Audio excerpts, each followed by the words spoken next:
Hi friends, welcome back to my channel. Yummy Days with Kavita.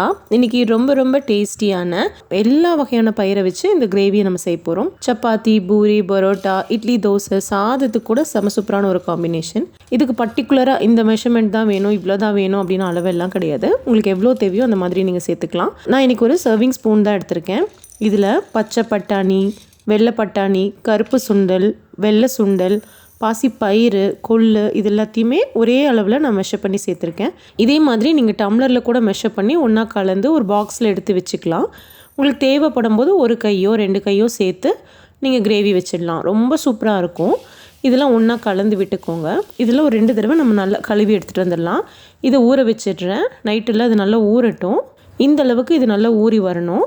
இப்படியே நம்ம gravy செய்யலாம். இதெல்லாம் நல்லா முளைக்கட்டை வச்சு கூட இந்த கிரேவி செய்யலாம். நான் இன்றைக்கி இப்படியே தான் நான் கிரேவி செய்ய போகிறேன்.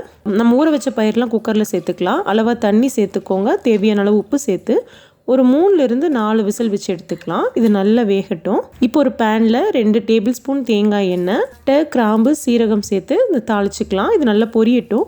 பொடியாக நறுக்கின பெரிய வெங்காயம், ஒரு டேபிள் ஸ்பூன் இஞ்சி பூண்டு விழுது, கொஞ்சம் உப்பு சேர்த்து இதை நல்லா வதக்கிக்கலாம். இஞ்சி பூண்டோட பச்சை வாசனை போகிற வரைக்கும் அது நல்லா வதங்கட்டும்.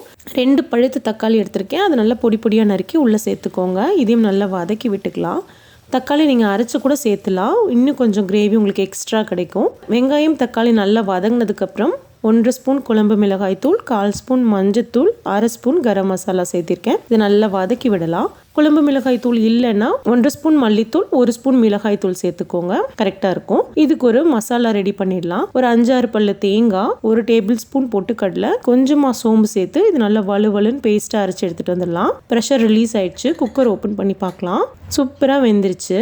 உங்களுக்கு இந்த அளவுக்கு அது வெந்திருக்கணும். நல்லா சாஃப்டாக குக் ஆகிருக்கு பாருங்கள். ஒரு 3-4 விசிலே கரெக்டாக இருக்கும்.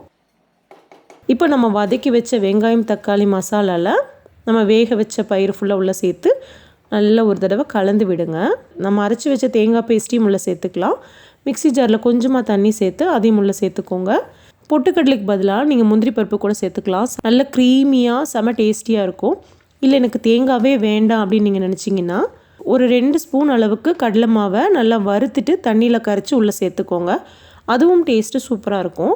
இது எனக்கு கிரேவியாகவே வேண்டாம் அப்படின்னு நீங்கள் நினச்சிங்கன்னா இது நல்ல தண்ணியெல்லாம் வற்றினதுக்கப்புறம் ஒரு 2 கைப்பிடி அளவுக்கு தேங்காய் துருவலை சேர்த்து நல்லா ட்ரை ரோஸ்ட் பண்ணி எடுத்து சாப்பிட்லாம். அதுவும் டேஸ்ட்டு சூப்பராக இருக்கும். இது ரொம்ப நேரம் கொதிக்க விட வேண்டாம். ஒரு 2 கொதி வந்ததுக்கப்புறம் கொத்தமல்லி தழை தூவி இறக்கிடுங்க. அவ்வளோதான். செம்ம டேஸ்டியாக இருக்கும். ரொம்ப சிம்பிள் அண்ட் ஈஸியாக செஞ்சிடலாம். இந்த ரெசிபியை கண்டிப்பாக ட்ரை பண்ணி பாருங்கள். ட்ரை பண்ணி பார்த்துட்டு எப்படி இருந்துச்சுன்னு உங்களோட ஃபீட்பேக் அண்ட் கமெண்ட்ஸை என் கூட ஷேர் பண்ணுங்கள். தேங்க்யூ.